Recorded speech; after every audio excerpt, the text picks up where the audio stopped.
کا بحال کو چیلنج کرنا۔ پہاڑ پر ایک زبردست مقابلہ۔ 3 سال گزر گئے اور پانی کی ایک بوند نہ برسی۔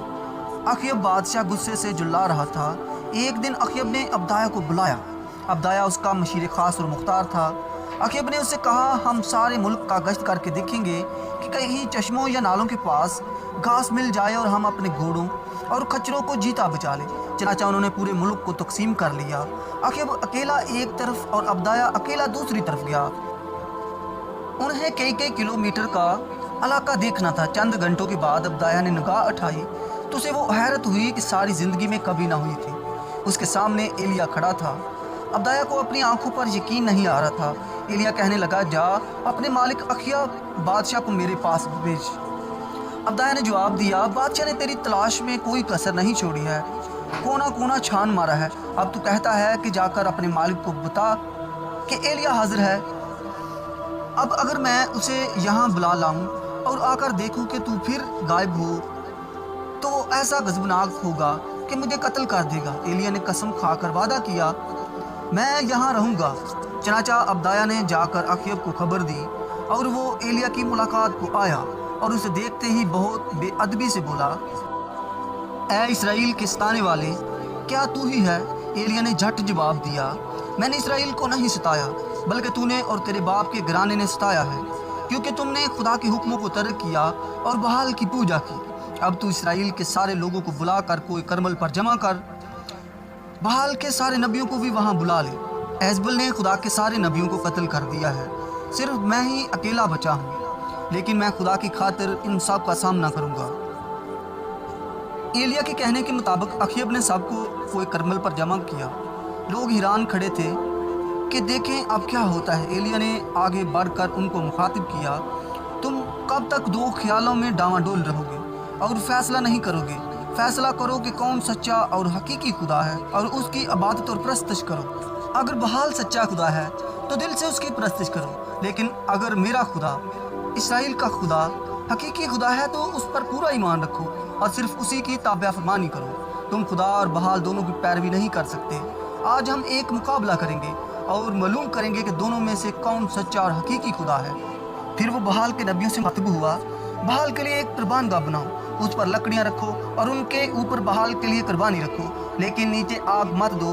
پھر بحال کو پکارو اور اس سے کہو کہ خود آگ بھیجے اور اپنی قربانی کو جلائے۔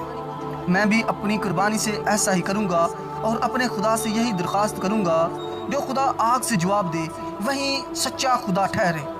بحال کے نبیوں نے بڑی احتیاط اور توجہ سے قربان گاہ بنائی، اس پر لکڑیاں رکھیں، قربان گاہ کا بیل ذبح کیا اور اس کے ٹکڑے کر کے لکڑیوں کے اوپر رکھے۔ پھر وہ دعا مانگنے لگے کہ بحال دیوتا آگ بھیجے اور اسے جلا دے۔ سارے لوگ خاموش کھڑے انہیں دیکھتے رہے، کچھ بھی نہ ہوا۔ بحال کے نبی مایوسی سے جلانے لگے۔ اب وہ اس قربان گاہ کے گرد ناچنے کودنے لگے۔ وہ گلا پھاڑ پھاڑ کر چلاتے تھے اور اپنے بال نوچتے اور عجیب حرکتیں کرتے تھے اور بحال سے التجائیں کرتے تھے کہ ہماری سن لے، دوپہر ہو گئی۔ اب ایلیا انہیں چڑھا کر کہنے لگا، بحال بہت مصروف ہوگا، شاید سو رہا ہوگا، ضرور ہے کہ وہ جگایا جائے۔ اب وہ سارے نبی اپنے دستور کے مطابق اپنے آپ کو چھریوں اور نشتروں سے زخمی کرنے اور بلند آواز سے پکارنے لگے، لیکن کچھ جواب نہ آیا۔ وہ بالکل نا امید نڈال اور بے دم ہو گئے، یہاں تک کہ گر گر کر سنبھلنے لگے۔ انہیں کچھ جواب نہ ملا، وہ تھک ہار کر چپ ہو گئے۔ تب ایلیا نے سب لوگوں سے کہا، میرے نزدیک آ جاؤ۔ تب اس نے پہلے اس قربان گاہ کی مرمت کی جو کوئی کرمل پر کسی وقت خدا کے لیے بنائی گئی تھی مگر اب ڈھہ گئی تھی۔ پھر اس نے اس پر لکڑیاں رکھیں اور اپنے حصے کی قربانی کا بیل ذبح کر کے اس کے ٹکڑے لکڑیوں پر رکھے۔ اس کے بعد اس نے قربان گاہ کے چاروں طرف ایک کھائی کھودی۔ اب اس نے حکم دیا کہ 4 مٹکے پانی سے بھر کر اس قربانی اور لکڑیوں پر انڈیل دو۔ گراں قدر پانی کے بڑے بڑے مٹکے لائے گئے۔ اتنے پانی سے قربانی، لکڑیوں اور قربان گاہ بالکل گیلی ہو گئی۔ ایلیا نے کہا، دوبارہ ایسا ہی کرو۔ لوگوں نے اس کا حکم مانا۔ اس نے کہا، تیسری بار ایسا ہی کرو۔ چنانچہ انہوں نے تیسری بار ایسا ہی کیا۔ اب تو کھائی بھی بھر گئی اور پانی ارد گرد بہنے لگا۔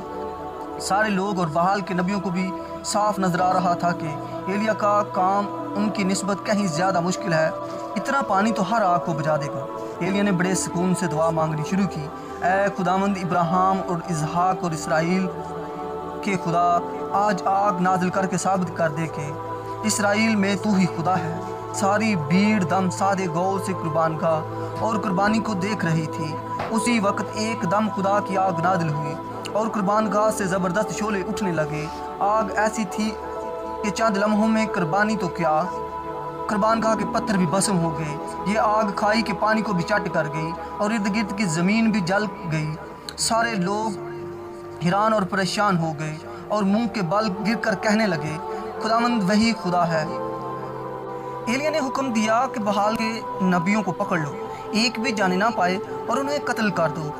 اسے یقین تھا کہ صرف اسی طریقے سے اسرائیل کے ملک سے بحال کی شرارت بری اور ظالمانہ پرستش کو ختم کیا جا سکتا ہے۔